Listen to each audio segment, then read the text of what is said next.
Hoy tenemos la presencia de la doctora Minerva González Melchor. La doctora obtuvo el grado de doctorado en el Departamento de Física del CIMBESTAP del Politécnico Ciudad de México en junio de 2002. Realizó estudios postdoctorales en el Departamento de Química del Imperial College London en el Reino Unido hasta el 2004. Pertenece al Sistema Nacional de Investigadores Nivel 2. Es profesora con perfil deseable, PRODEP, CEP. Ha realizado estancias de investigación en la Universidad de Oxford, en la Universidad Autónoma de San Luis Potosí y en la UAM Iztapalapa. Además, ha participado en proyectos de colaboración con el Centro de Investigación en Polímeros del Grupo COMEX y con el Instituto Mexicano del Petróleo. La doctora ha dirigido tesis de estudiantes que cursan la licenciatura, maestría y doctorado, y actualmente es profesora e investigadora titular en el Instituto de Física Luis Rivera Terrazas, perteneciente a la Benemérita Universidad Autónoma de Puebla. Bueno, pues muchas gracias, doctora, por aceptar y adelante con su plática. Muchas gracias, doctor Alfredo, le agradezco sinceramente y bueno, para mí es un gusto estar con ustedes y hablarles del trabajo que desarrollamos en el Instituto de Física Luis Rivera Terrazas de la Benemérita Universidad Autónoma de Puebla, como lo ha comentado el doctor. Permítanme iniciar con el contenido. Voy a hablarles un poquito de los métodos de simulación molecular que desarrollamos y hablaré de dos temas muy concretos en los cuales los hemos aplicado. Ellos son el caso de los nanomateriales y de polímeros cargados en solución y algunas conclusiones al respecto. Déjenme iniciar diciendo que, bueno, yo pertenezco dentro de esta clasificación o agrupamiento que tenemos en cuerpos académicos en el instituto. Yo pertenezco al de Física Computacional de la Materia Condensada y la línea que desarrollo es la simulación molecular de líquidos. Entonces, bueno, para mí, pues, como ustedes saben, también un líquido, digamos, tiene características muy particulares en el sentido, ¿verdad?, que no se comporta, por ejemplo, como un sólido y tampoco podemos pensarlo como un gas, ya que la interacción entre las moléculas pues determina ese comportamiento macroscópico que nosotros observamos.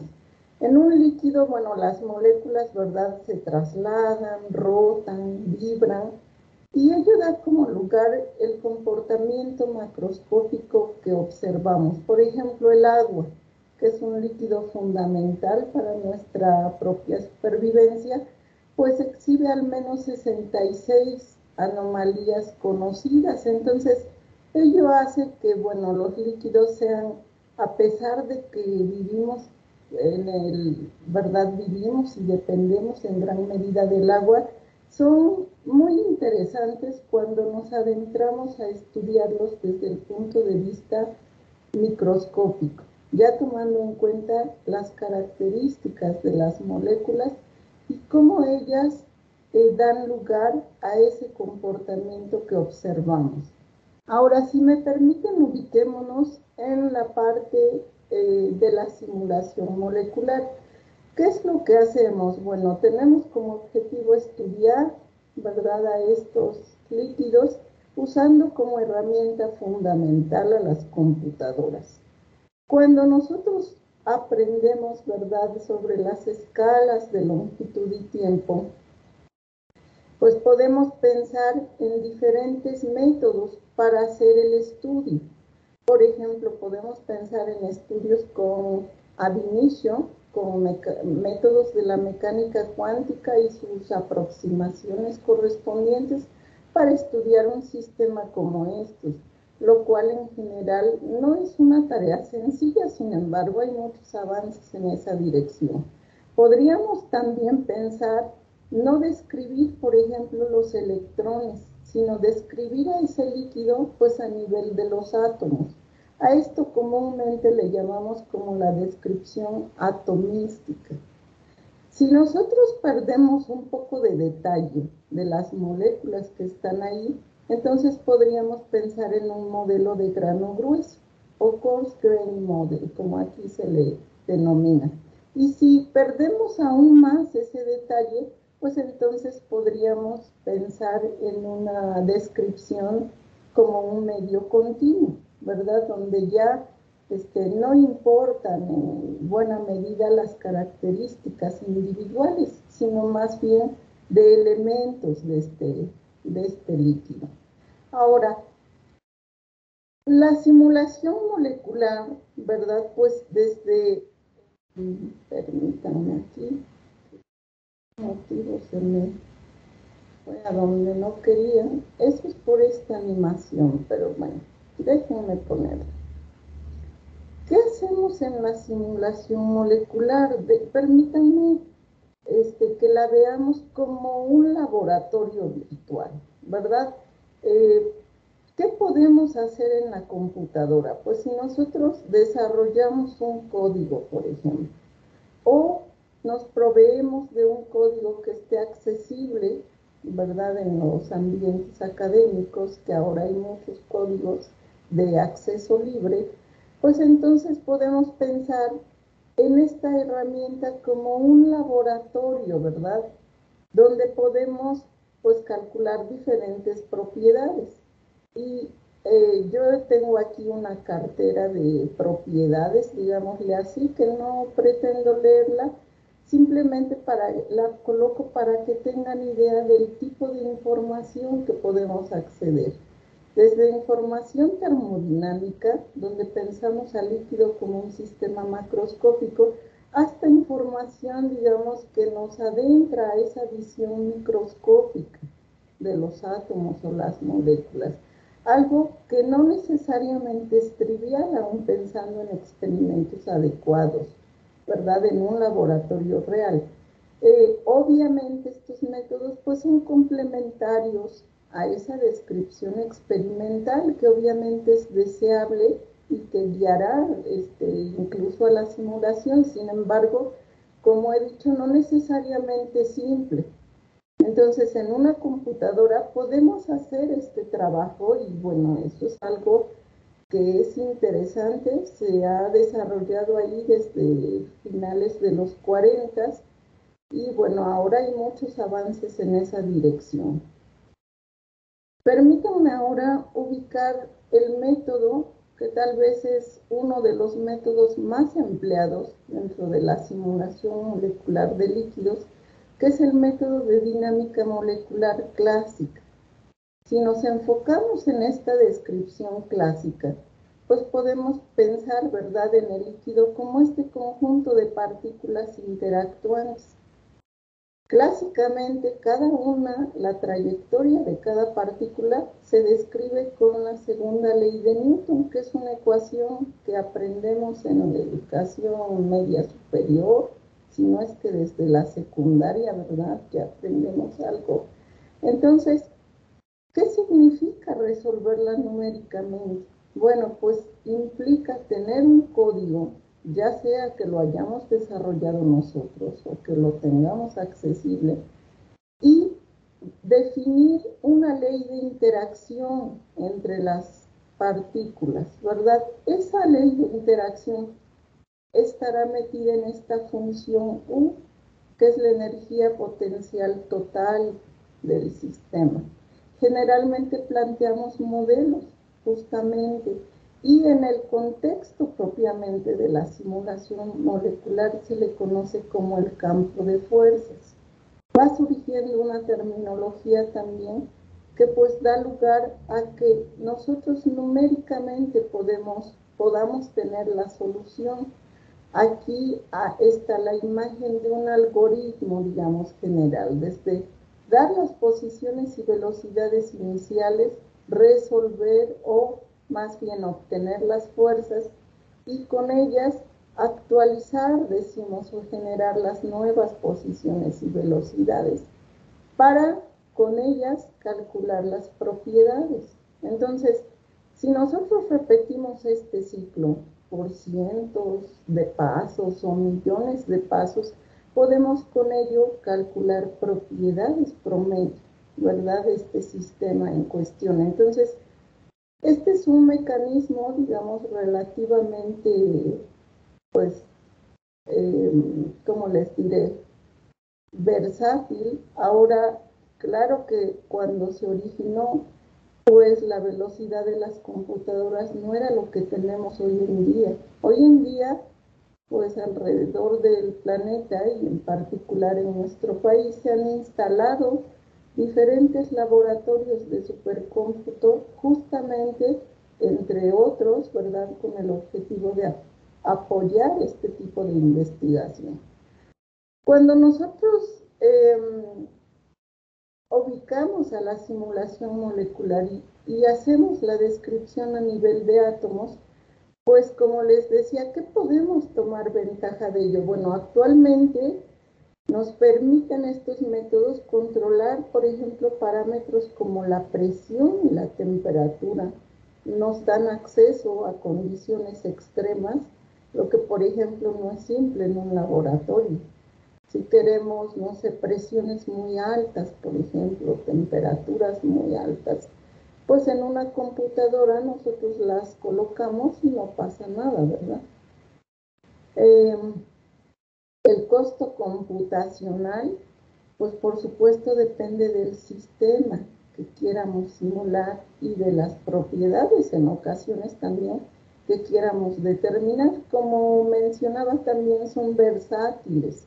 Significa, podemos, por ejemplo, modificar esa función de energía potencial o los parámetros de los cuales depende, y ello, pues, por supuesto, también, bueno, obviamente implica gastar tiempo de cómputo, pero generalmente es mucho más barato que un experimento. Entonces, son de esas cualidades que tienen estos métodos y que podemos aprovechar. Déjenme ahora ubicarme en el tema de los nanomateriales, ¿sí? Y más concretamente del sistema particular del que yo les quiero platicar aquí. Un nanomaterial, decimos, es un pues material que al menos una dimensión de él se encuentra entre 1 y 100 nanómetros, ¿no?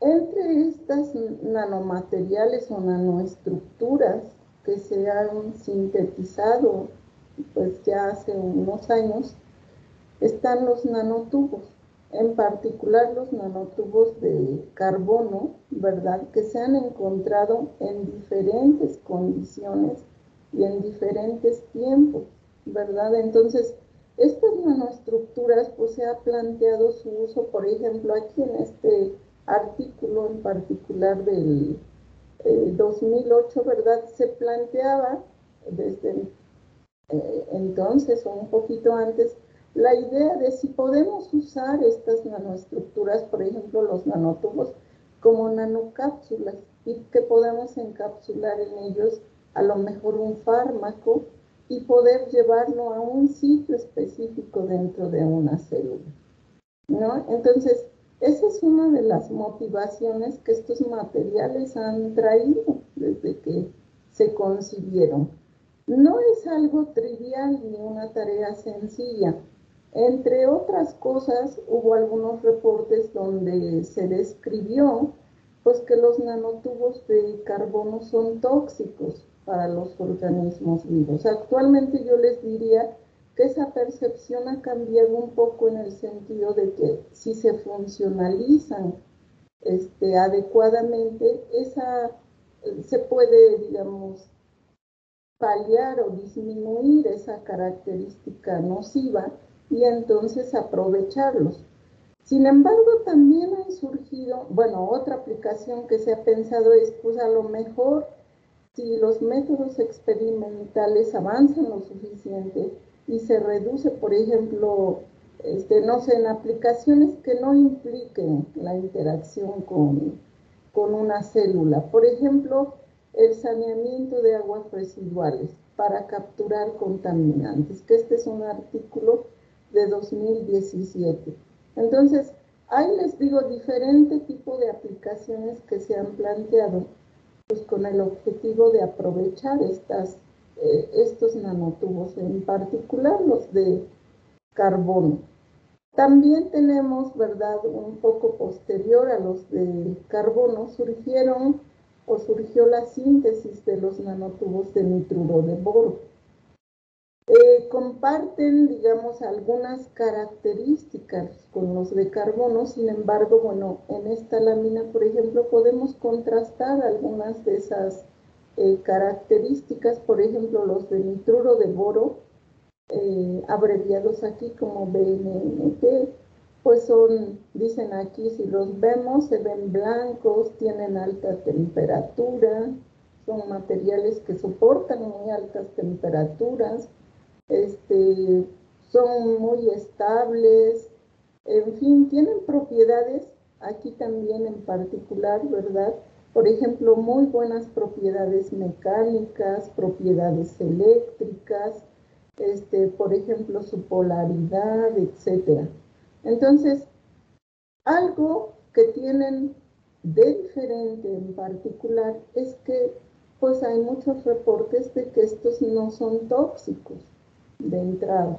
Eso ya obviamente también se pueden funcionalizar pues para dar una cualidad o una propiedad particular. El trabajo en el cual yo quiero enfocarme en este momento pues es en el encapsulamiento de particularmente dopamina y cafeína en nanotubos de nitruro de boro 14,0. Este número 14,0 pues define lo que llamamos la quiralidad del nanotubo.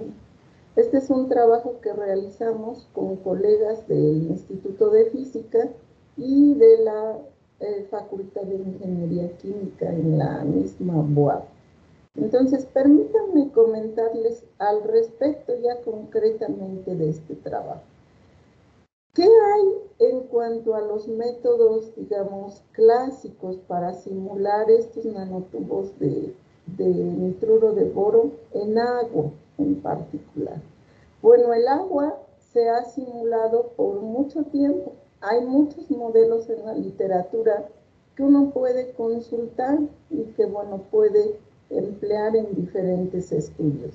Sin embargo, una propiedad que había sido muy difícil de obtener en buen acuerdo con datos experimentales fue la constante dieléctrica del agua. En 2015, aquí un grupo de la UAM Iztapalapa pues trabajó justamente para generar un modelo que es una variante de un modelo que ya existía, el modelo SPSE, y ellos, bueno, propusieron el modelo SPSE Epsilon, ¿verdad?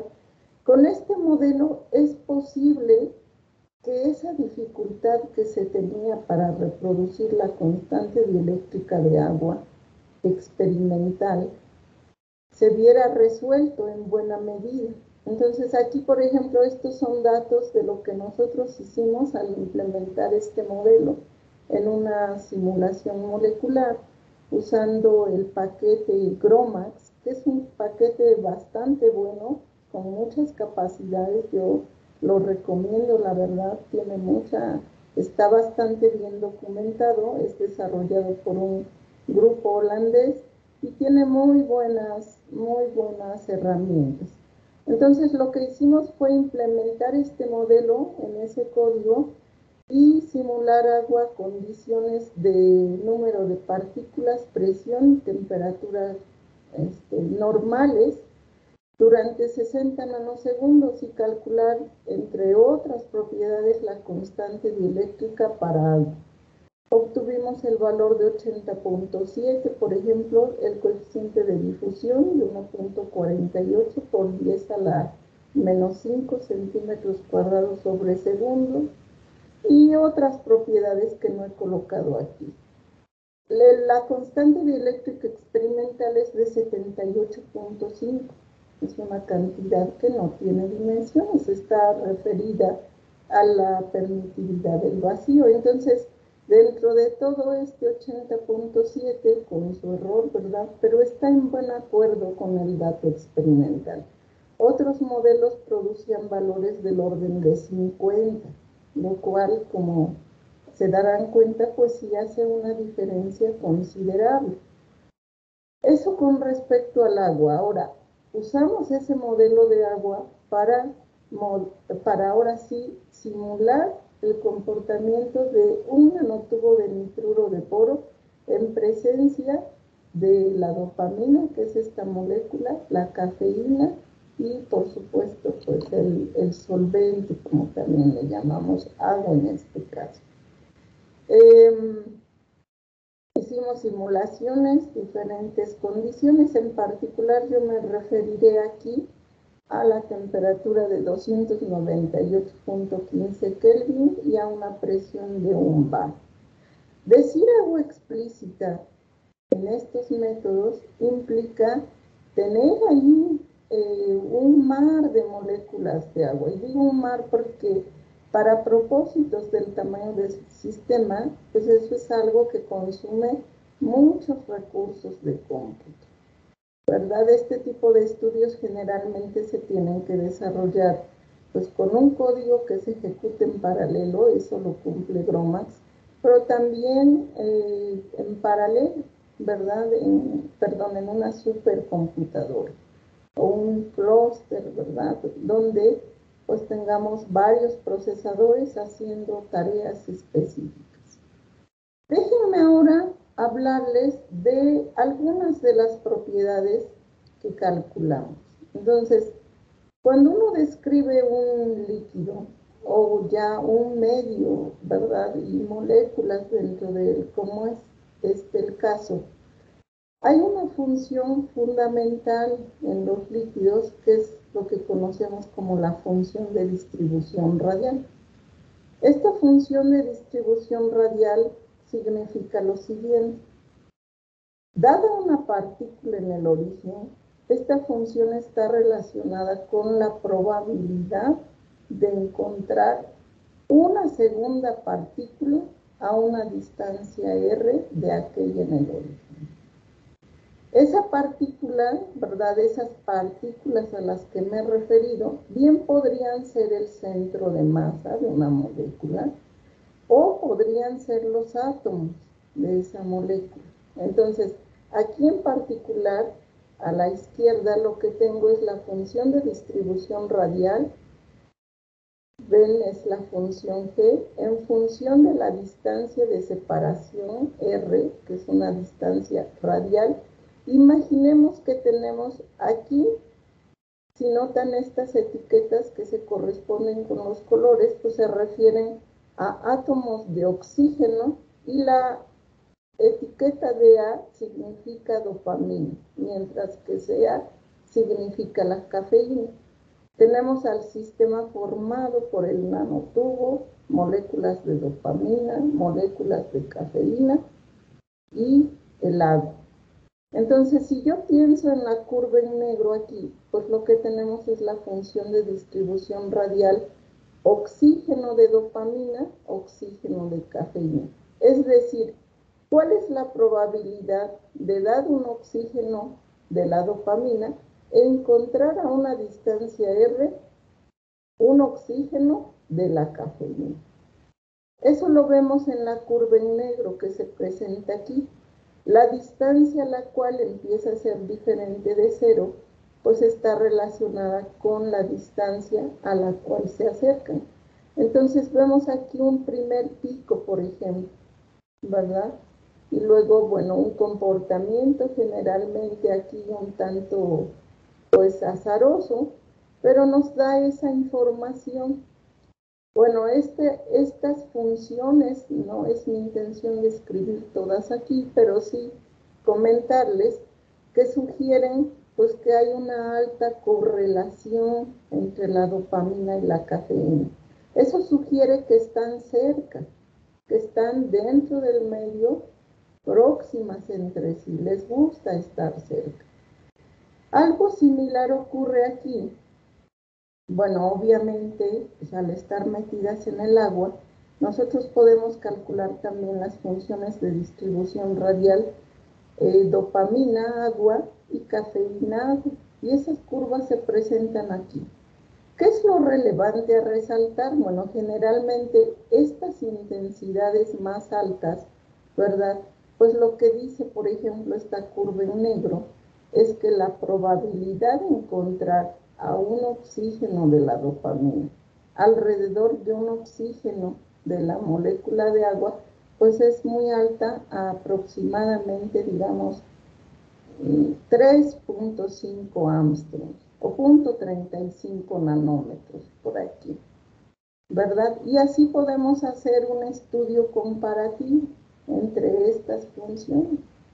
El punto es que, bueno, con el agua, pues digamos, no es tal vez nada extraordinario encontrar estas funciones así.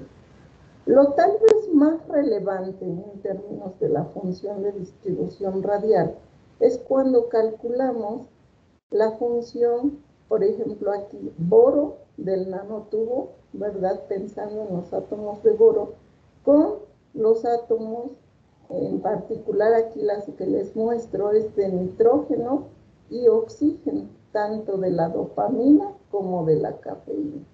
Entonces, ¿qué nos dicen estas curvas? Por ejemplo, aquí nos dice que es altamente probable encontrar cerca del nanotubo a la dopamina, porque es la que presenta una intensidad mayor. Y mucho menos, o bueno, considerablemente menos respecto a esta, a la cafeína, al oxígeno de la cafeína. Esto sugiere, otra vez, que están cerca del nanotubo. Estas moléculas están cerca del nanotubo. Visualmente, digamos, si uno visualiza cómo se ven las moléculas, lo que encontramos fue que efectivamente, pues hay moléculas de la dopamina en particular muy cerca de los átomos del nanotubo. Entonces, ahorita les mostraré una imagen donde podemos corroborar ello. Pero bueno, ¿qué otra cosa uno puede explorar? Por ejemplo, este comportamiento dieléctrico. Al tener el nanotubo en el agua con estas moléculas, calculamos aquí la constante dieléctrica estática en función del tiempo. Para agua pura, el valor que obtuvimos con este modelo es de 80.7, mientras que cuando tenemos al nanotubo y a estas moléculas, noten que el valor aumenta considerablemente. Cuando analizamos la distribución de momento dipolar para cada una de las especies en el sistema, en el caso A para la dopamina, en B cafeína, en C el nanotubo y en D el agua. Bueno, algo que nos llamó la atención también es que la distribución de momento dipolar, en particular para la dopamina, presenta dos picos, que son lo que les muestro aquí, ¿verdad? Ello sugiere que hay dos momentos dipolares predominantes en el caso de esta molécula. Para la cafeína solo obtenemos uno, igual para el agua y para el nanotubo. Ahora, algo que debo aquí mencionar también es que el momento dipolar del nanotubo es muy alto. Aquí, por ejemplo, es muy importante tener presente que si yo meto, digamos, un mal modelo para describir el nanotubo, pues no puedo esperar buenos datos. ¿Cómo podría yo discriminar entre buen o mal modelo? Pues si yo tuviera datos experimentales, por ejemplo, de momentos dipolares de los nanotubos, podría uno trabajar en esa dirección. Eso es algo muy importante en este contexto. Es algo que no sale de la simulación, sino tiene que entrar por lo menos en la dinámica molecular. Y bueno, es ciertamente algo que pues así es, y bueno, uno puede explorar en esa dirección. Por otro lado, también aquí déjenme mostrarles el desplazamiento cuadrático medio. ¿Qué es esta cantidad? Pues básicamente, ¿cuánto en promedio, verdad? ¿Cuál es el desplazamiento al cuadrado que cada una de las especies tiene en el sistema? Aquí se muestra en la curva negra, que básicamente no se ve, queda aquí atrás de la verde la dopamina, en rojo la cafeína y en verde los átomos del nanotubo, mientras que el agua se muestra en color azul. Como notamos, ¿verdad? Intuitivamente, pues la molécula de agua es mucho más ligera que el nanotubo, se mueve mucho más rápido, ¿verdad? Y a partir de esta curva o de estas gráficas y la ley de Stokes-Einstein para el coeficiente de difusión, podemos obtener esa propiedad. Ese coeficiente de difusión lo muestro aquí. Entonces, si ustedes observan entre dopamina, cafeína y el nanotubo, no hay mucha diferencia. El agua sí, evidentemente, se tiene un coeficiente de difusión mayor en el entendido, bueno, más bien reflejando el hecho de que las moléculas de agua se mueven mucho más rápido. Este coeficiente de difusión está un poco subestimado con respecto al valor experimental de agua pura incluso. Sin embargo, bueno, pues el valor experimental es del orden de 2.5 por 10 a la menos 5 centímetros cuadrados sobre segundo. Ciertamente tiene error, pero tampoco es tan malo. Entonces, bueno, dentro de todo, ¿qué dice este coeficiente? Pues que nanotubo y moléculas, dopamina y cafeína, están moviéndose digamos, tienen coeficientes muy similares. ¿Qué es lo que en una visualización, esta es la imagen a la que me refería, se observa? Bueno, si ustedes ven aquí, por ejemplo, ¿qué vimos durante la dinámica? Obviamente uno puede hacer la visualización, seguir en una animación el movimiento y observar qué ocurre ahora, digamos, a nivel cualitativo. Bueno, lo que observamos es que algunas moléculas de la dopamina, mostradas aquí en color verde, se encapsulan dentro del nanotubo, es decir, se meten ahí, andan moviéndose, yendo y viniendo, pero permanecen dentro de él, mientras que la cafeína nunca ingresa al nanotubo. Sin embargo, se mantienen así. Entonces, si debo resumirles respecto a este sistema, yo les diría que lo que vimos en este trabajo fue que tanto la dopamina, bueno, que la dopamina es fuertemente atraída hacia el nanotubo, formando lo que en otros contextos llamaríamos un complejo de moléculas.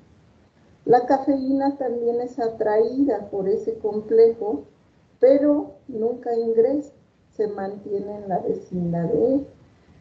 Para este nanotubo en particular, cuyas dimensiones son de 25 angstroms de longitud y 11.5 de diámetro, pues vemos que el mayor número de dopaminas que se introducen son 3, nunca son más de 3.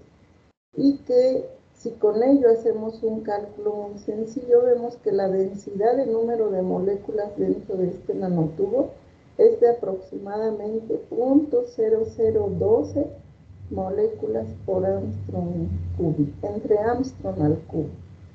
Ahora, este sistema también fue estudiado en nuestro trabajo usando el funcional de la densidad, y los resultados que obtuvieron ahí mis colegas que trabajan en esos métodos sugieren una fenomenología muy parecida.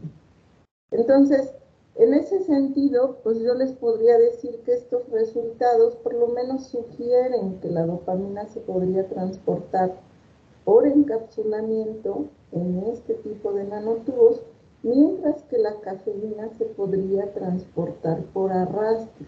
No se encapsula, pero sí podría transportarse vía este mecanismo. Obviamente aquí hay mucho aún que se debe investigar. Por ejemplo, si ya la transportaste, ahora cómo la liberas. Entonces, en ese sentido, hay mucho trabajo aún que se está realizando en esa dirección. Nosotros estamos trabajando un tanto en ello también. Si me permiten ahora, déjenme hablarles de otro método también dinámico en la simulación molecular. Bueno, perdón, no sé si haya preguntas o comentarios o las dejamos al final mejor. Doctor, como usted me indique. Puede continuar y las dejamos para el final. Ok, muy bien, gracias. Miren, este método al que me referiré enseguida lo conocemos dentro de los métodos dinámicos como la dinámica de partículas disipativas. Este método es, si lo ubicamos en esta gráfica que ya les había mostrado, quedaría aquí. Corresponde a lo que denominamos los coarse grain models. Son métodos de simulación también, pero tienen, digamos, diferentes niveles de resolución. Ya no vamos a ver al sistema a nivel de átomos, vamos a hacer algo diferente y enseguida les comentaré. Ahora, ¿por qué surgieron esos métodos mesoscópicos o de grano grueso? Bueno, fundamentalmente porque en una descripción a nivel de átomos hay varias limitaciones que aún uno debe resolver. Y en ese sentido, por ejemplo, las computadoras cuánticas o incrementar la velocidad de operaciones por segundo que una computadora o supercomputadora puede realizar es fundamental. Típicamente a nivel de átomos podemos estudiar con métodos de dinámica molecular pues sistemas del orden de unos 100.000 átomos y hasta eso ya requerimos ciertas características en los códigos. Por ejemplo, que se ejecuten en paralelo o en tarjetas gráficas, etc. Otra limitante que tiene esa descripción atomística es que no podemos acceder simultáneamente a escalas muy diferentes en longitud y tiempo. Por ejemplo, una molécula de agua cuyo tamaño es del orden de angstroms contra, por ejemplo, no sé, una proteína de un tamaño considerablemente mayor. Si yo quiero una determinada concentración de la proteína y que sea baja, pues para lograrla necesito meter muchísimas moléculas de agua. Eso consume un buen de los recursos de cómputo que tenemos. Otra limitante es que las interacciones que denominamos hidrodinámicas no se pueden incluir de manera sencilla. ¿Qué son esas interacciones hidrodinámicas? Pues podrían ustedes imaginarse en una alberca, por ejemplo, y podrían imaginar cómo ese oleaje que otra persona en otro punto ahí dentro de la alberca produce y cuyo efecto ustedes sienten o experimentan. No es una interacción directa, le decimos. No es una interacción que se propaga ahí por el medio. Eso no es simple tampoco de incluir en una dinámica molecular clásica. Eso motivó, bueno, obviamente aunado al hecho de que en qué sistemas esas limitantes al mezclar escalas de longitud y tiempo se presentan. Pues, por ejemplo, para estudiar que les guste el ADN en solución o el ADN formando diferente tipo de estructuras como se muestra aquí. O, por ejemplo, el estudio de moléculas surfactantes o tensoactivos, como les conocemos también en agua. Estas moléculas que generalmente tienen una parte hidrofílica y una parte hidrofóbica. Una no le gusta el agua a la parte hidrofóbica, mientras que la hidrofílica prefiere estar en contacto con el agua. Ello da lugar a diferentes estructuras, como las que se muestran aquí. Entonces la cuestión es, o por ejemplo, mezclas de hidrocarburos o fenómenos de polimerización en soluciones poliméricas, por ejemplo, diferentes comportamientos, y todo esto es de utilidad pues en diferentes contextos. Entonces, la mezcla de esas diferentes estructuras o especies o mesofases que se forman no hace simple que el método convencional atomístico se pueda aplicar. ¿En qué consiste la dinámica de partículas disipativas? Que uno puede buscar en la literatura con este acrónimo, DPD. Entonces, DPD es un método de simulación mesoscópico. Fue introducido en el 92 por Hoher, Bruch y Coleman. Se ha mostrado para la parte de simular diferentes condiciones, la temperatura es algo fundamental. Entonces, la descripción del sistema cuando la hacemos a número de partículas, volumen y temperatura constante, corresponde al ensamble canónico que estudiamos en la física o la mecánica estadística de equilibrio. Entonces, se ha mostrado que este método produce esa distribución canónica y por tanto pues tenemos temperatura constante. Luego se ha aplicado pues justamente a esos sistemas que les he mencionado, por ejemplo, soluciones poliméricas, suspensiones coloidales, mezclas de surfactantes, membranas biológicas, etc. ¿Qué es la diferencia? Yo, en mi opinión, la diferencia fundamental, pues es que este método involucra ese procedimiento de grano grueso. ¿Qué significa? Aquí en esta figura a la derecha yo les muestro una molécula de tensoactivos, justamente, o bueno, dice aquí un fosfolípido, perdón, una molécula de un fosfolípido. Si nosotros vemos a nivel de átomos, vendríamos estos grupos, CH2, CH3, etc. ¿Verdad? Tenemos muchos átomos ahí. Más esta parte, ¿verdad? La parte polar que tiene aquí, pues varios otros átomos. Si nosotros la describimos con DPD, cada uno de estos conjuntos de átomos, marcados aquí con una línea a trazos, se transforma en una pseudopartícula.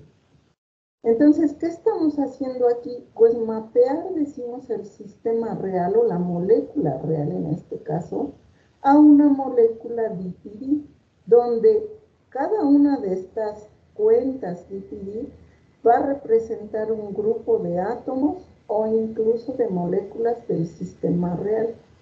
¿Cuál es la consecuencia inmediata? Pues que ello disminuye el número de átomos o de partículas que técnicamente pues, no, digamos, disminuye radicalmente el número de partículas en el sistema. Entonces ello trae, digamos, cierto ahorro. Ahora, este método, digamos, que está bastante bien fundamentado, y pues su objetivo fundamental fue este: simular sistemas más grandes por tiempos mucho más largos. Y ello es, como les he dicho, muy relevante para lo que conocemos como fluidos complejos. Entonces, ¿qué tenemos aquí? Pues nuevamente tenemos ecuaciones de movimiento para cada una de las partículas en el sistema. En ese sentido, pues esta sigue siendo la segunda ley de Newton. ¿Qué es lo que radicalmente cambia? Pues la fuerza que está metida aquí. Esta fuerza ahora se compone, o digamos se va a obtener de una parte que proviene, digamos, de una fuerza, pues como en dinámica molecular atomística, pero aparte hay una contribución de una fuerza disipativa que está aquí con el superíndice D y una fuerza aleatoria mostrada aquí con el superíndice R. Estas fuerzas generan justamente ese comportamiento de temperatura constante en este método. Entonces, DPD pues es un método mesoscópico que en el momento en que nosotros lo empezamos a emplear fue justamente pues en un proyecto con el Centro de Investigación en Polímeros del grupo COMEX. Y bueno, en ese momento yo recuerdo que yo pues fui a visitarlos y tenía la intención de trabajar en algo que fuera de interés para ellos. Entonces, Ahí fue donde yo tenía cierta experiencia trabajando con polímeros cargados. Un polímero cargado es lo comúnmente le denominamos un polielectrolito. Y entonces, platicando así, surgió la idea de incorporar las interacciones electrostáticas en este método DPD. Cuando hicimos la revisión en la literatura, pues lo que encontramos es que había un solo método, y de hecho yo diría que actualmente hay dos métodos en DPD para incluir interacciones electrostáticas. Esta propuesta fue desarrollada por Robert Roth de Unilever, esta compañía que fabrica pues, muchos productos que usamos en el día a día. Y él había propuesto calcular interacciones electrostáticas en este método. Posteriormente, bueno, nosotros vimos que era factible usar un método, el método de las sumas de Ebal, que se usa mucho en interacciones o en simulaciones atomísticas. Y así fue como planteamos ese desarrollo de este método y su implementación en esta dinámica de partículas disipativas. Y bueno, es algo que fue bastante bueno en su momento. Este método se ha implementado, por ejemplo, en este código DLMESO que desarrolla el laboratorio de Dartmouth en el Reino Unido, ¿verdad? Ellos usan este método, justamente aquí aparece la cita en el manual, ¿verdad? Y la forma en que pues, ellos lo incluyeron. Este método, bueno, también personalmente, bueno, he recibido información de gente que me ha dicho que lo ha implementado también en LAMMPS. LAMMPS es otro código de acceso libre que uno puede descargar y ponerse a ejecutarlo. Y bueno, también existe esa posibilidad allá. Entonces, DPD yo les diría, pues, es muy útil, por ejemplo, se pueden modelar interacciones de enlace con potenciales armónicos. Las interacciones electrostáticas pues se pueden tratar ya sea con el método de Groth o con el que nosotros implementamos. Además, ha habido, originalmente en su formulación solo había interacciones repulsivas, en lo que denominamos la parte conservativa de la fuerza. Actualmente ya hay el tratamiento de interacciones atractivas y ello es útil para simular diferentes condiciones, por ejemplo, la coexistencia líquido-vapor. También se han propuesto pues otras extensiones para simular, por ejemplo, enlaces de hidrógeno o, por ejemplo, manejar también presión constante, no solo temperatura constante. Cuando incluimos presión constante, pues decimos que tenemos un barostato. Entonces, en relación al método, este método que les he comentado, estos son algunos hechos alrededor de él. Ahora, particularmente déjenme ahora referirme al estudio de complejos de polielectrolitos. ¿Qué es un polielectrolito? Pues es un polímero que cuando se mete a un medio polar como el agua, hay grupos que se ionizan y entonces terminamos con un polímero cargado, con ciertos grupos a lo largo de su estructura que tienen carga eléctrica. Polielectrolitos pues tenemos de diferentes tipos, por ejemplo catiónicos, aniónicos, polienfolitos, es decir, que tienen ambos tipos de grupos, tanto catiónicos como aniónicos. Además pueden ser débiles o fuertes. Y estos complejos de polielectrolitos, yo les diría, pues son agregados de estos polímeros cargados que se forman y que son muy interesantes en muchas aplicaciones. A veces pueden ser un problema, a veces pueden ser algo positivo, dependiendo ciertamente de la aplicación en la que uno esté pues interesado. Entonces les decía, por ejemplo, pensemos en este polímero que tiene bueno, vamos a denominarle policatión, o es un polímero que originalmente estaba así, con grupos neutros, ¿no? Cuando lo metemos a agua, es entonces cuando le denominamos policatión, y estos grupos, ¿verdad?, se ionizan y terminamos así una cadena polimérica cargada positivamente, que sería el policatión, y sus contraiones en agua en este caso. Si nosotros le agregamos ahora un polianión, ¿verdad?, que se va a disociar, pero que va a quedar, cuando lo agreguemos agua, cargado negativamente, pues esto es lo que da lugar, o esto es lo que conocemos como un complejo de polielectrolitos.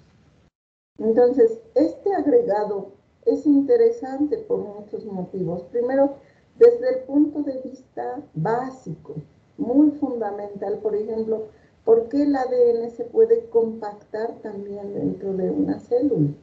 Pues se debe justamente a este proceso de el ADN, podemos pensarlo como un polímero cargado. Entonces, nosotros hemos aplicado ese método que les comentaba de cálculo de interacciones electrostáticas en DPD para estudiar justamente el mecanismo de el caso más simple posible, un complejo formado a partir de dos polielectrolitos de carga opuesta. Entonces, hemos analizado, por ejemplo, los casos donde el policatión tiene un tamaño fijo en número de monómeros que denotamos como positivo, y el polianión va aumentando su tamaño y que está cargado negativamente. Ambos polímeros se consideran completamente ionizados y hemos analizado la formación de este complejo en dos situaciones: cuando no hay sal presente en el sistema y cuando añadimos. Entonces, esa información pues parte de ella está publicada en este trabajo ya de hace unos años, del 2015. Más recientemente tenemos otro trabajo, pero déjenme comentarles alrededor de cómo podemos analizar las propiedades. Bueno, nuevamente les presento aquí la función de distribución radial, si quieren verla así, monómero, donde lo que analizamos aquí pues es el efecto que tiene, ¿verdad?, cuando aumentamos pues el número o el tamaño de la cadena de carga negativa. ¿Qué ocurre? Bueno, lo que vemos aquí es que teníamos una probabilidad alta de encontrar el par del polielectrolito positivo y solvente, y a medida que la cadena de carga negativa se va haciendo más grande, esta probabilidad disminuye, que es lo que observamos aquí cuando vamos de la curva en negro a la curva en verde, sugiriendo, ¿verdad?, pues que entonces el solvente, esta es la probabilidad de encontrar solvente alrededor del polímero positivo, esa va disminuyendo a medida que la cadena negativa se hace más grande. ¿Qué observamos con el contraión? Decimos, el polímero positivo con su contraión que tiene carga negativa. Pues lo que observamos es algo análogo. A medida que aumentamos el tamaño de la cadena negativa, va siendo menos probable que su contraión esté cerca. Entonces, tanto el solvente se quita como su contraión se quita. ¿Para dar lugar a qué? Pues para dar lugar justamente a que las cadenas de carga opuesta se vayan acercando o aproximando cada vez más. Eso lo vemos aquí porque a medida que la cadena de carga negativa va aumentando su tamaño, que es pensar que nos movemos de 10 a 90, pues entonces esta probabilidad aumenta. Nos dice yo, sino cuando nosotros, ¿cómo se cuantifican esos efectos? También, pues a través de propiedades como el radio de giro de un polímero o la distancia extremo-extremo, que son cantidades que perfectamente se pueden calcular en la simulación. Noten aquí este parámetro delta justamente mide eso cuando nos movíamos del 10 al 90. Entonces, ¿qué dice el radio de giro? Fíjense, a medida que la cadena de carga negativa se va haciendo más grande, que es movernos en esta dirección, pues lo que ocurre es que el radio de giro del polímero positivo va disminuyendo, se va, digamos, compactando más, mientras que el de carga negativa pues se va extendiendo hasta que eventualmente se alcanza una región de valores delta para los cuales estas cantidades empiezan a ser del mismo orden y después disminuyen. ¿Qué revela esto? Bueno, revela información acerca de ese mecanismo de formación del complejo. Algo similar ocurre con la distancia extremo-extremo. Y bueno, ello ocurre cuando tenemos los polímeros sin sal añadida, que sería este caso, y cuando añadimos sal, que sería aquí de este lado. Entonces, bueno, a grandes rasgos les puedo decir o hablar también pues del radio de giro del complejo, ahora el todo. Entonces observen cómo aquí, a medida que la cadena de carga negativa se hace más larga, ¿verdad? Observamos un comportamiento y en particular una caída un tanto más brusca alrededor de delta igual a 60%. Delta es la razón, digamos, de tamaño entre las cadenas.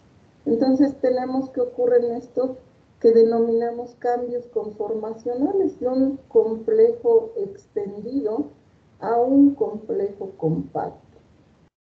Y bueno, las conclusiones al respecto serían, en este caso, que las funciones de correlación de pares revelan que para que el complejo se forme, el solvente y los contraiones se expulsan de la densidad de los polímeros, que ese complejo, digamos, ideal, pues transita de uno extendido a uno compacto, en la región donde el polianión tiene un tamaño entre 40 y 60% con respecto al policatión, que la presencia de sal favorece la formación del complejo.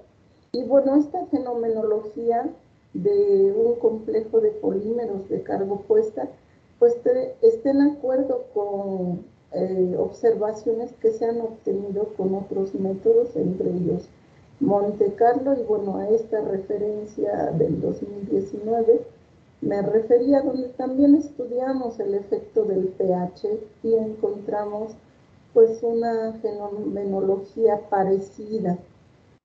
Por último, déjenme por favor agradecer a ustedes por su tiempo y pues a los colegas con quienes hemos desarrollado el trabajo que les he presentado aquí. Y pues muchas gracias por el tiempo. Gracias, doctor. Muchas gracias, doctora, por su presentación. Abrimos la sesión de preguntas. Si alguien quiere hacer un comentario, una pregunta, levante la mano. Adelante, Luis, con tu pregunta. Buenas tardes, doctora. Muy buena presentación. Gracias, doctor. Hola, mi pregunta es, hablando de encapsulamiento, por ejemplo, de la dopamina, ¿qué uno busca idealmente, por ejemplo, para proponer un nanotubo, ¿no? Sí, sí. A ver bueno, si me permite, nosotros en el caso de digamos, si entiendo la pregunta, pues se refiere a qué debe tener el nanotubo para que nosotros logremos el encapsulamiento, ¿sí? Sí, correcto, sí. Ok, bien, mire, en mi opinión, o sea, después de estos cálculos que nosotros realizamos, yo la impresión, digamos, como más inmediata que tengo es que ese encapsulamiento va a depender obviamente del tamaño, ¿verdad? De alguna forma de que pues, la molécula quepa, digamos, dentro del nanotubo, pero otra característica fundamental es el momento dipolar, tanto de la molécula como del nanotubo. Entonces ahí si uno tuviera, digamos, yo incluso pienso que con modelos tal vez físicos un poco más simplificados si quieres, uno podría pues anticiparse un tanto a ver si en términos de esos momentos bipolares este encapsulamiento se va a dar o no. Obviamente aquí la geometría también es muy importante. El momento dipolar depende de la geometría y de la distribución de carga que tengamos ahí. Entonces, a lo mejor ahí, pues ya ese modelo físico que yo pienso tal vez mucho más simplificado no sea ya tan bueno, pero en una primera instancia yo le diría, pues a lo mejor lo que yo debo demandar del nanotubo es ciertas características del momento bipolar y de las moléculas que quiero encapsular. Ahora, ¿cuál específicamente? Pues a lo mejor ahí sí todavía no le puedo dar una respuesta. ¿Qué tendría que tener el nanotubo? Pero pienso que en ese sentido iría la búsqueda de esas características. Sí, correcto. No, pues muchas gracias. Sí, sí me ayudó bastante. Ok. Adelante, perdón, Abraham Alejandro, con tu pregunta. Hola, buenas tardes, doctora. Muy interesante toda su presentación. Gracias. Nomás una pregunta, una curiosidad. Por ejemplo, para hacer los cálculos de la función de probabilidad que mostraba, por ejemplo, en la diapositiva, creo que era la 17, más o menos cuánto tardan esos cálculos en hacer para así todas esas diversas Yo te diría que son rápidos. O sea, mira, bueno, a lo mejor no tan así, ¿verdad? Pero yo te diría que pues a veces lo más latoso es preparar al sistema.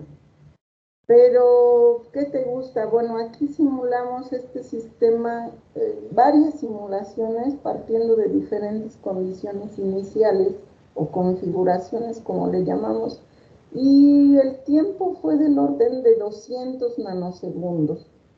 A lo mejor no es muy poquito, pero tampoco es tanto. O sea, yo te diría, pues, a lo mejor en unas 8 horas ya un cálculo muy, muy puesto a punto, como le decimos.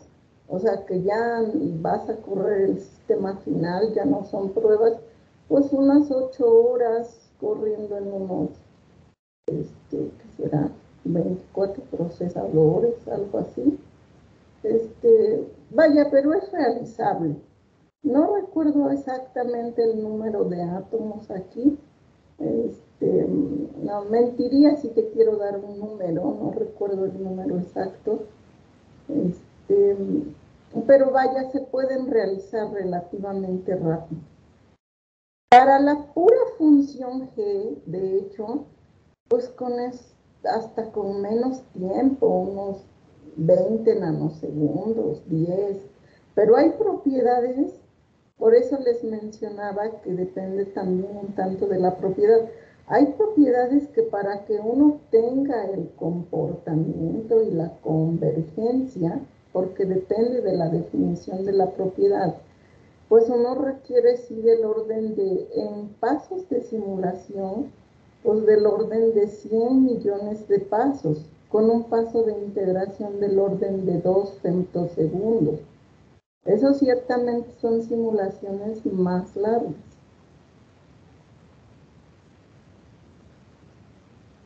No sé si con ello respondo un tanto pregunta. Sí, pues muchas gracias por toda su respuesta. Ok. Adelante, David Alejandro. Hola, buenas tardes, doctora. Gracias por su Hola. presentación. Muy interesante todo. Mi duda es en la diapositiva 20, me parece que era, en donde hablaba o mostraba ahí, sí, esa, en donde mostraba el encapsulamiento de la dopamina en el nanotubo. ¿A qué se debe a que se sature con 3 dopaminas? Pues ciertamente, bueno, pienso que es una combinación desde la, digamos, la longitud del nanotubo. O sea, yo creo si tuviéramos un nanotubo más largo, pues a lo mejor veríamos que se satura con más. O sea, ¿a qué le llamo que se satura? Pues ya no le caben más, ya no se mete ninguna otra. O sea, para este tamaño de nanotubo. O sea, a eso me refiero. Si fuera más largo, pues yo digo que a lo mejor caben más, ¿no? Eso es algo que yo me imagino. A lo mejor no ocurre, o sea, a lo mejor si lo hacemos más largo, a lo mejor no ocurre, pero de momento es lo que puedo comentar. Okay. No sé si contesto. Sí, sí, o sea, bueno, podría ser, bueno, sí, sí me hace sentido que, o sí debe de afectar la longitud del nanotubo en el encapsulamiento de cierta cantidad de dopaminas, ¿no? Entonces, sí, Claro, y sí tiene. también aquí está obviamente la interacción entre ellas mismas, entre las dopaminas y pues el agua, que también hay agua ahí. Uh-huh. Sí, a lo mejor no podríamos decir tampoco que si hacemos el nanotubo el doble de largo, que haya ahora 6 dopaminas. A lo mejor no. Eso, yo por eso, bueno, pongo aquí este número, ¿verdad? Porque pues haciendo la cuenta es lo que me da, pero bueno, ciertamente habría que pues, hacerlo como más grande, lo que ahora sí implicaría pues más tiempo seguramente. Pero bueno, pues se podría también pensar en ello. Sí, y bueno, hay otra pregunta que tenía respecto a esto mismo, es que si esta simulación con la dopamina y con la cafeína se ha comprobado experimentalmente o se han hecho experimentos similares para... Mira, al momento no hemos visto muchos experimentos. Hay muchos cálculos, yo diría, que ahora sí que los cálculos han dominado. Sí hay cierta evidencia, bueno, aquí no lo mostré, pero hay cierta evidencia de algo de este tipo con nanotubos de carbono y con moléculas contaminantes en agua. No recuerdo la referencia exactamente, pero sí hay también algunos estudios experimentales, particularmente con la dopamina y cafeína, no los hemos visto. Ok, bueno, muchas gracias, doctora, por todo. Adelante, doctor Menchaca. Gracias, doctor Claudice. Primero, un gusto saludarte, Minerva. Hola, mucho gusto. Perdón, es que no sé cómo verlos. Es que ya sin querer quité la presentación. ¿La vuelvo a poner? No, Hola, hola. quería preguntarte algo acerca de los complejos de polielectrolito. Desde hace tiempo que nosotros hicimos un trabajo y pues vemos siempre que hay muchas oportunidades o muchas áreas de oportunidades. No sé, en aquellos tiempos me acuerdo que todavía no estaba tan desarrollado DPD y ahora veo que ya está muy desarrollado DPD. Pero ¿cuáles son las áreas de oportunidades en el área de complejos de polielectrolito? Es decir, lo que veíamos es que tiene muchas aplicaciones en el área biológica, por ejemplo, para el doblamiento de un DNA o en el caso de el complejo de un DNA con una proteína o un DNA con una nanopartícula, la interacción de un DNA con una nanopartícula, y eso en función del pH, en función de la concentración de sal, en función de eh, el ion, si es un solo ion, son 2 iones o son 3 iones. Entonces, realmente yo veía como que el área de oportunidades era muy amplia, pero no sé si también en la parte industrial en México, ¿cómo ha avanzado? ¿Cómo has visto eso, Minero? Híjole, mira, es yo te diría que sí hay oportunidad, y particularmente con DPD. O sea, que hay muchas cosas aún con DPD que se tienen que, pues, avanzar realmente. Mira, ¿cuál es la parte que yo veo más difícil? Es la generación de los parámetros. Desde que yo me empecé a involucrar con este tipo de método, yo vi ahí algo como que un tanto difícil, pero yo pienso que ha avanzado en los últimos años y que seguramente hay ahí, yo te diría que con DPD hay mucha oportunidad, porque esto justamente que tú trabajaste, incluso, por ejemplo, yo te diría, con DPD hay muchos casos que hay que explorar todavía para ver que efectivamente se produce, pues, lo que se produce experimentalmente. Por ejemplo, lo que tú mencionabas es muy importante, pero también, por ejemplo, el caso, creo que te referías a ello, de los iones polivalentes. Por ejemplo, ¿cómo afecta la conformación de las cadenas si tú pones iones polivalentes? Eso es algo en lo que nosotros estamos trabajando, pero yo diría que sí hay mucha área de oportunidad. A veces lo que uno ya no tiene es tiempo, porque las actividades en nuestra área, como todos aquí sabremos, nos van absorbiendo, y entonces, bueno, hay que hacerse el tiempo para avanzar en los temas, pero yo creo que sí hay mucha área de oportunidad. Y pues un súper gusto saludarte también. Un abrazo, pues hasta aquí, gracias. Este, no sé qué trabajo sigues haciendo además de la parte en la parte de polielectrolitos, si sigues trabajando con eso además de iones divalentes o trivalentes.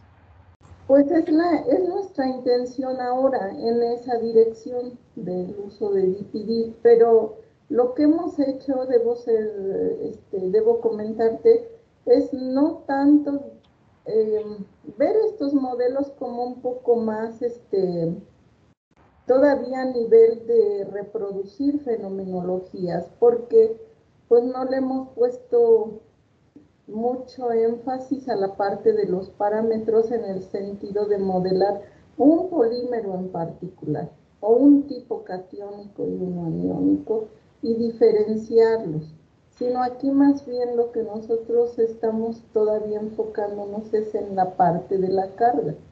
Sabes que hay colegas también trabajando en DPD, pero en México, quiero decir, pero ya con una visión un tanto más hacia, ahora sí, una aplicación.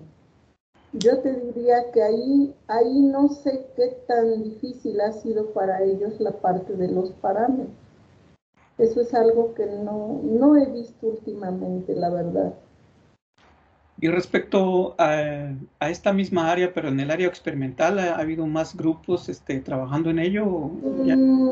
Yo en el instituto tenemos al colega César Márquez, no sé si tú lo ubiques, Sí, sí que lo es conozco. justamente experimental, con quien hemos trabajado parte de estos temas en los polielectrolitos, pero no, bueno, últimamente la verdad es que la pandemia en el área experimental sí ha causado dificultad. Justamente queríamos avanzar en esa dirección, pero pues bueno, ahorita de momento, así de inmediato, no lo hemos logrado. Bueno, muchas gracias y un saludo, Mini. Pues igualmente, mucho gusto, un gusto verte. Bueno, muchas gracias por su participación. ¿Alguien más quiere hacer alguna pregunta? A mí sí me gustaría que regresara a la presentación. Y Sí, tengo una claro, con pregunta todo gusto, doctor. Déjeme con el ponerle. nanotubo de nitruro de boro. Ok, a ver, usted me Bueno, dice. ustedes utilizaron un 14-0. Mi pregunta Sí, es, ¿por qué eligieron ese diámetro, ese tamaño? bien, mire, pues déjeme ser, ahora sí que la razón fue porque los colegas, este trabajo, déjeme comentarle, Parte es con cálculos ab inicio, el trabajo completo, y parte con cálculos de primeros principios. Ahí la verdad es que ya había en nuestro grupo muchos cálculos con ese nanotubo, en particular el 14-0. Y yo le diría que desde el punto de vista de la dinámica molecular, la parte clásica, que es en la que yo directamente me involucré junto con el doctor Efraín Meneses, que está en la Universidad Autónoma de Tlaxcala, pues bien podemos, es lo que hablábamos con él, nosotros podemos hacer pues otros nanotubos, otros tamaños. Lo caro, como les mencionaba, es el agua, pero en principio uno puede hacer varios. No, yo en mi opinión es porque en la parte pues, del cálculo cuántico ya había avanzado, nuestros colegas ya habían avanzado en ese caso particular. Y hay reportes de este tipo de nanotubos en otro tipo de estudios también de primeros principios. Bueno, le preguntaba porque yo pensaría que debe estar relacionado con lo que se ve experimentalmente. No sé, que este diámetro coincida con algún diámetro que ellos han medido y que por eso pues se justificaría. Bueno, el diámetro es tanto, tenemos estos índices y puede ser que pues, se trate de un 14-0. No, estoy pensando en los nanotubos 10-10, los nanotubos de carbono, que se supone que se producen en gran cantidad. Ok, ya entiendo mejor su pregunta. Híjole, no tengo el dato a la mano, pero gracias por el comentario, porque sí, definitivamente es algo relevante para guiar el trabajo numérico. La otra es, bueno, siempre se critica en DFT que simulamos cosas perfectas. Entonces, ustedes sí son capaces en dinámica molecular de producir vacancias, quitarle átomos y ver qué tanto influyen, o no es posible hacer eso. Mire, pues en principio sí podemos hacerlo.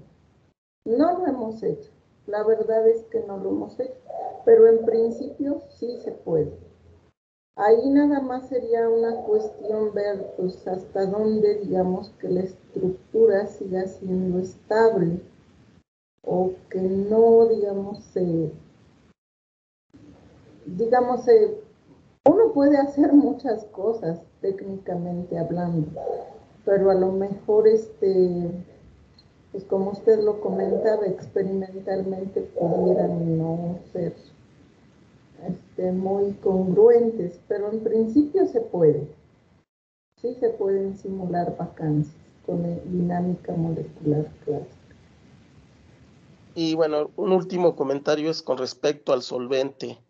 Yo diría que para justificar una aplicación biológica, pues se debe de simular el medio acuoso, y eso tal vez no se podría hacer de manera directa en DFT. Entonces, esa es una ventaja que yo le veo a dinámica molecular, que ustedes incluyen el efecto del solvente en sus cálculos. Sí, efectivamente. Sí, por eso también fue que, pues aquí a los colegas que hacen DFT, pues sí era de interés. Aunque ellos me decían que hay avances en la dirección de incluir efectos, pero lo que yo les comentaba que pues o son muy pocas moléculas de agua todavía, o el medio no es implícito, no es explícito como en este caso. Muy bien. Y con respecto a la GDR que ustedes calculan, hay una forma de comparar experimentalmente esta gráfica, ¿verdad? Mire, si uno encontrara las funciones G, la función G sí se puede medir experimentalmente. ¿Qué tan difícil sea en estos sistemas? Eso es algo que para mí fue fundamental. Hice una búsqueda, no encontré, la verdad es que mucha información, pero yo pienso que es medible experimentalmente. Desconozco cuál sea la dificultad. pero sí se podría en principio medir y por tanto comparar. Sí, le comento esto porque hace tiempo vi un artículo con oro donde se utilizaba la GDR para diferenciar entre estructuras, entre formas, ¿no? ¿Qué tipo de morfología tenía la partícula? Oh, ya. Sí, digamos que en medios, ¿cómo decirlo? En medios con una geometría radial o con simetría radial, pues digo, en los líquidos esta es una función estándar que se mide efectivamente. Tiene ahí también sus complicaciones, pero se puede medir. Ahora, en el caso de los nanotubos, digamos, en presencia del agua,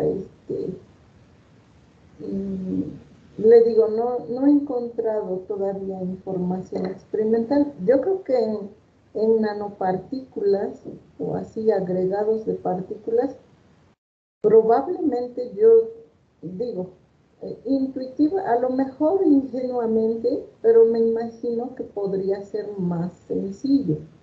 No lo sé, estoy pues, simplemente imaginando, pero pienso que sí, que efectivamente en nanopartículas o ese tipo de estructuras probablemente sí exista información experimental. Pues no sé si alguien tenga alguna pregunta más para la doctora Minerva. Yo quiero agradecerle otra vez que haya aceptado la invitación y siento que, bueno, estos temas son de suma importancia para mucha gente. Bueno, ahora más que nunca, porque la parte experimental siempre se está viendo más complicada con esto de la pandemia y hay mucha gente que está tratando de hacer algo, ¿no? Digamos, complementar sus experimentos con esta parte teórica numérica.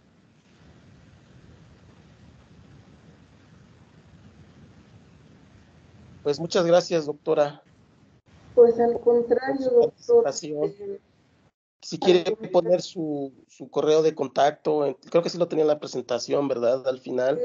Sí lo tenía, pero con gusto si quieren se los pongo aquí en el chat. Entiendo que se puede, ¿verdad? Luego si vamos de un lugar a otro. No, perdón, no se puede. Dice que solo está disponible para los miembros del equipo. Déjeme que yo lo copie. presentación. Bueno, pues muchas gracias nuevamente. Gracias a todos por participar. Y pues la próxima semana nos volvemos a ver y cuídense mucho. Gracias, doctora. Hasta luego. Gracias, un gusto también, doctor Alfredo. Muchas gracias.